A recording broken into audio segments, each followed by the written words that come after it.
Hi everyone, welcome to the online learning platform of Vatsal Academy. This is Manpreet, your quantitative.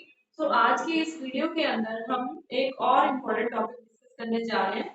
जो topic है आपका आज का, उसका नाम है रेशियो एंड प्रोपोर्शन। तो आपने लास्ट क्लासेस में परसेंटेज निकालना सीख लिया होगा। तो अब जो इम्पोर्टेंट है वो है रेशियो समझना। क्यों? क्योंकि परसेंटेज और रेशियो ऐसे चैप्टर हैं जो आपके आगे आने वाले सभी चैप्टर्स के लिए बहुत इंपॉर्टेंट है। ये बेस होता है हर चैप्टर को समझने के लिए। सो आपको रेशियो को बड़े ही अच्छे से बड़े ही ध्यान से समझ के चलना है, क्योंकि जो रेशियो है आपने बेसिकली आपकी जो रेशियो की होगी वो एक्स मेथड से ही की होगी। बट आज से हम इस सीरीज के अंदर एक्स मेथड को इग्नोर किए बिना कई सारे शॉर्टकट्स सीख के ही इन रेशियो के क्वेश्चन को और इजी वे से कर सकते हैं। तो चलिए रेशियो का टॉपिक शुरू करते हैं। देखो, रेशियो एंड प्रोपोर्शन नाम में ही दो अलग अलग वर्ड्स मेंशन है, बट पहले हम इस रेशियो को समझेंगे। रेशियो डिस्कस करने के बाद, पूरा इसको समझने के बाद हम प्रोपोर्शन के ऊपर आएंगे। पहले हम रेशियो से स्टार्ट कर रहे हैं। रेशियो का मतलब क्या होता है? रेशियो का मतलब होता है कंपैरिजन करना। सबसे पहले कंपैरिजन करना। अब ये कंपैरिजन होगा किस किस के बीच में? तो बिटवीन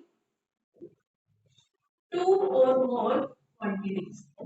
दो या दो से ज्यादा जो होगी क्वांटिटीज, उनके बीच में कंपैरिजन किया जाएगा। दो बातें आप समझ चुके हो कि कंपैरिजन होना है और दो या दो से ज्यादा क्वांटिटीज के बीच में कंपैरिजन होना है। बट एक कंडीशन है, हैविंग सेम यूनिट्स। तो उनके यूनिट्स जो है वो बिल्कुल सेम होंगे, तभी जाके हम कंपैरिजन कर पाएंगे। अदरवाइज कंपैरिजन नहीं हो सकता, रेशियो फ्रेम नहीं हो सकती। तो आपको रेशियो का मतलब समझ में आ गया होगा यहाँ तक। अब इसके आगे सुनो, आगे की कहानी क्या है। रेशियो के लिए हम एक सिंबल यूज करते हैं बिटवीन टू एलिमेंट्स, और वो सिंबल है दो डॉट्स लगा देना। तो हम जब भी रेशियो बना रहे हैं हम दो डॉट्स बीच में लगाएंगे ही लगाएंगे। अब एग्जांपल समझो कैसे। अगर मैं आपसे बात करूं कि आपको कैलकुलेट करना है 50 रुपीज एंड 20 पैसा की रेशियो बनाते हुए, ठीक है? तो अब जो मैंने बोला ना कंडीशन लगेगी, वो कंडीशन क्या है कि इन दोनों के यूनिट सेम होने चाहिए। अब यहाँ पे आपको यूनिट्स क्या देखने को मिल रहे हैं? यहाँ पे मुझे रुपीज देखने को मिल रहा है, यहाँ पे मुझे पैसा देखने को मिल रहा है। सो इट मीन्स यूनिट्स तो मनी टर्म्स में ही है, बट एक रुपीज में है और एक पैसे के अंदर है। तो आपको पहले इन दोनों को सेम यूनिट में लेके आना होगा। और वो कैसे करोगे? आपको पता ही है कि 1 रुपी के अंदर कितने पैसे होते हैं। तो हम इसको पैसे में चेंज कर लेंगे, उसको रुपीज में। हम हमेशा बड़े से छोटे की तरफ जाते हैं, तो इसलिए रुपीज को पैसे में कन्वर्ट करेंगे। 1 रुपी के अंदर आपको पता है 100 पैसा होता है। तो हमने यहाँ 15 को मल्टीप्लाई कर दिया 100 से, तो ये बन गया 15 पैसा। डन। दूसरी तरफ हमारे पास है 20 पैसा। अब इन दोनों की रेशो बनानी है, इसके लिए बीच में रेशो वाला सिंबल लगा दिया। अब इसके आगे करें तो 1500 और 20 पैसे की हम करेंगे कटिंग। तो देखिए 0 0। अब देखो रेशियो का एक और पॉइंट सुन लो। तब तक कटिंग नहीं होगी जब तक दोनों सेम नंबर पे डिवाइड नहीं होंगे। ये पॉइंट ध्यान से सुनना कि दोनों नंबर सेम टेबल पे डिवाइड होंगे तभी वो कटिंग कर पाएंगे, अदरवाइज नहीं। इसके बारे में आगे भी बात करेंगे। तो देखो 2 1 पे जा रहा है, 2 के टेबल पे 150, 7 पे गया 14 और 5 पे गया। तो ये रेशो बन गई 75:1। डन। तो मेरा आंसर इस केस में आ गया 75:1। तो डन। ये आपको बेसिक समझ में आ गया, इंट्रोडक्टरी पार्ट। अब यहाँ पे एक और बात सुनो। अगर मैंने बोला ना ऊपर कि यूनिट्स कब कटेंगे, जब उनकी जो आपकी रेशो कब बनेगी, जब सेम टेबल पे डिवाइड हो रहा है। तो मैं यहाँ पे आपको एक और एग्जांपल समझाऊं। अगर मैं बोलूं कि shares of A B and C, shares of A, B and C is in the ratio of 5 ratio, 10 ratio और 12। अब यहाँ पे देखो, क्या ये रेशियो जो है वही मेरा आंसर है? इसके रिलेटेड मुझे कुछ भी काम करना है वो अलग बात है। बट अगर मैं देखूँ तो 5 और 10 सेम टेबल में कॉमन है, कट रहे हैं 5 के ही टेबल में। और अगर मैं देखूँ बी और सी को जिनके शेयर है 10 और 12, ये देखने जाऊँ तो 2 के टेबल में कट रहे हैं। बट ये कब तक नहीं कटेंगे, जब तक तीनों के तीनों सेम टेबल में नहीं जाते। अगर इनमें से कोई दो भी कटिंग करके बन रहे हैं तो मैं नहीं बनाऊंगी, मुझे रेशियो फाइंड आउट करके कंपैरिजन तीनों को एक साथ लेके करना है। इसीलिए अगर तीनों सेम टेबल पे जाते तो कटिंग होती, अब नहीं होगी। जैसे कि एक और देखो, अगर यहाँ पे मैं बोल दूं 24:21:42, अब इन तीनों को देखो ध्यान से, इन तीनों नंबर्स को आपको पता चलेगा ये तीनों के तीनों नंबर्स 3 के ऊपर कॉमन है। तो अब मैं कटिंग कर सकती हूँ 3 के टेबल पे, तीनों 3 8 का 24, 3 7 का 21, तो 8:7, ये 3 के टेबल पे जाएगा 14। तो अब इसके आगे नहीं हो सकती, तो यहाँ मेरा आंसर 8:7:14 हो गया। अब आपको रेशियो का बेसिक समझ में आ गया होगा। अब हम आगे चलेंगे। रेशियो में इंट्रोडक्शन इतनी ही है, आप समझ चुके हो। अब आगे देखो क्या करना है आपको कि कॉमन रेशियो कैसे निकालना है।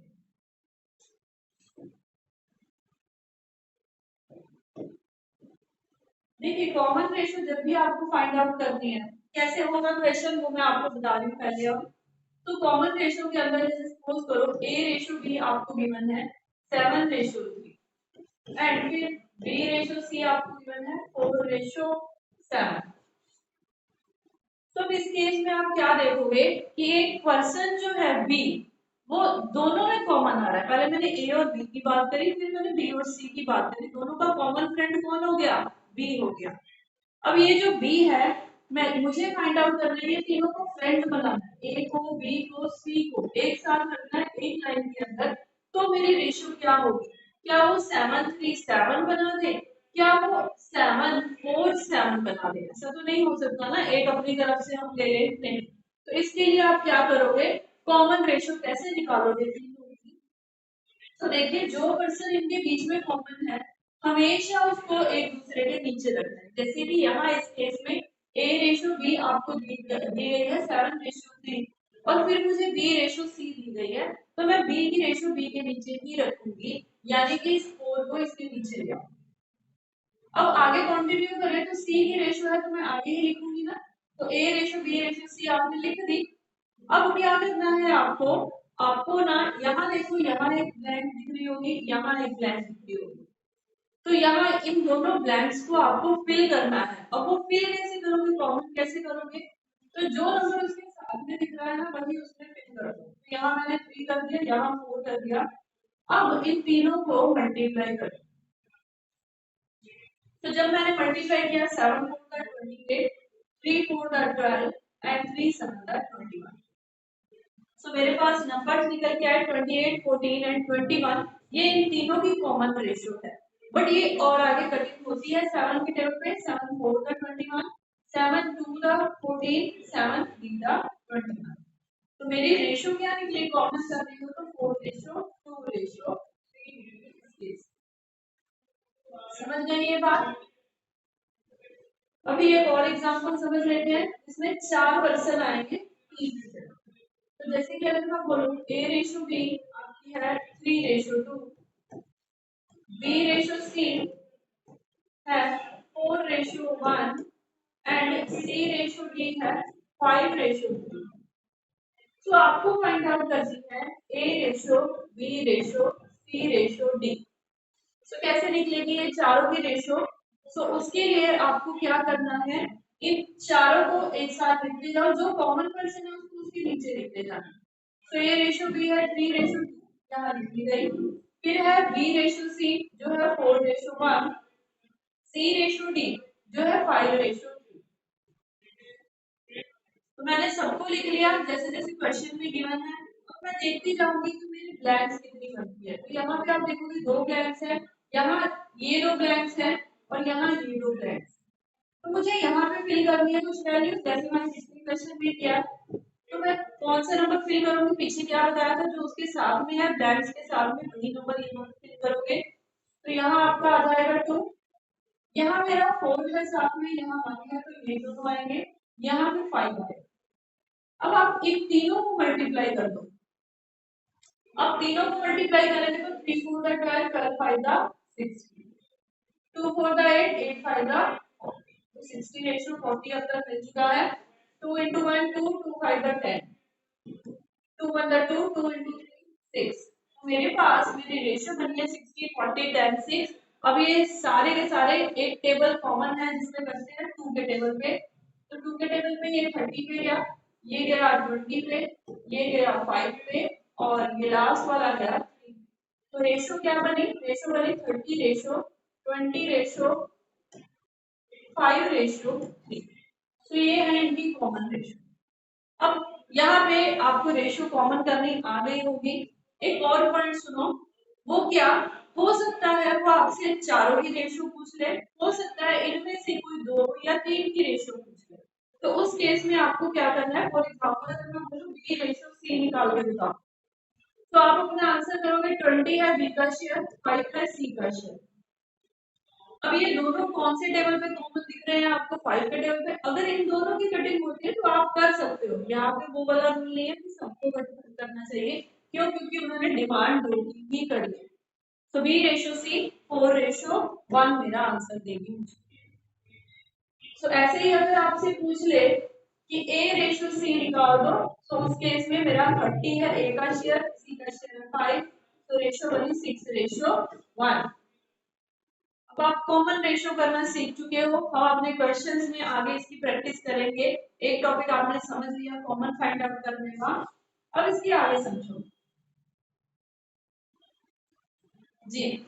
अब कॉमन रेशियो के साथ साथ मैं आपको बताने जा रही हूँ कि अगर इन पर्सन्स की शेयर आपको दे दिए जाए रेशियो फॉर्म में और सम दे दिया जाए तो क्या करना है, क्वेश्चन की हेल्प से समझते हैं। If share of A, B and C is in the ratio 5:3:6 and total profit of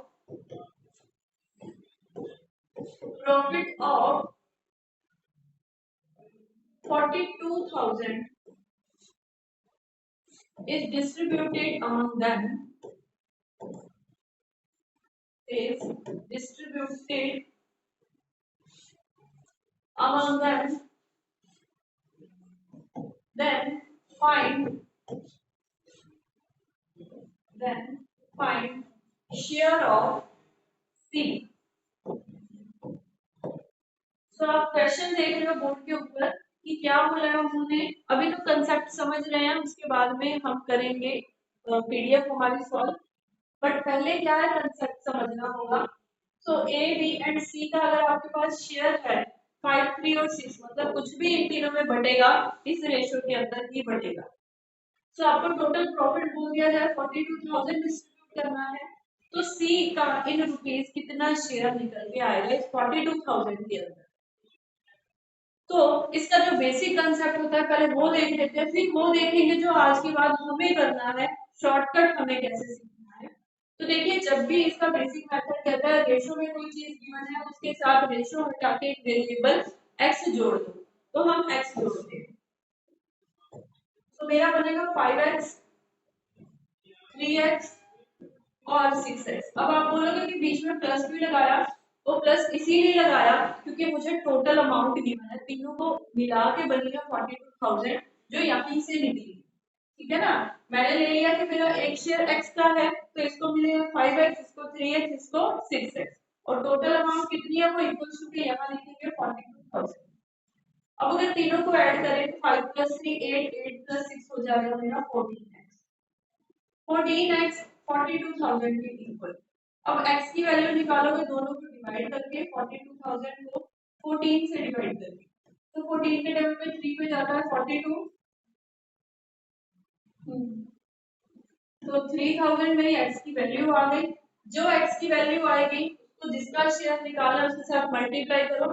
6x बोला है तो 6x की जगह पे आप 6 × 3000 कर दोगे, आपके पास शेयर आ जाएगा इसका C का 18,000। ये तो है बेसिक मेथड जो आपको स्टेप बाय स्टेप लेके जाना पड़ता है अपना आंसर निकालने।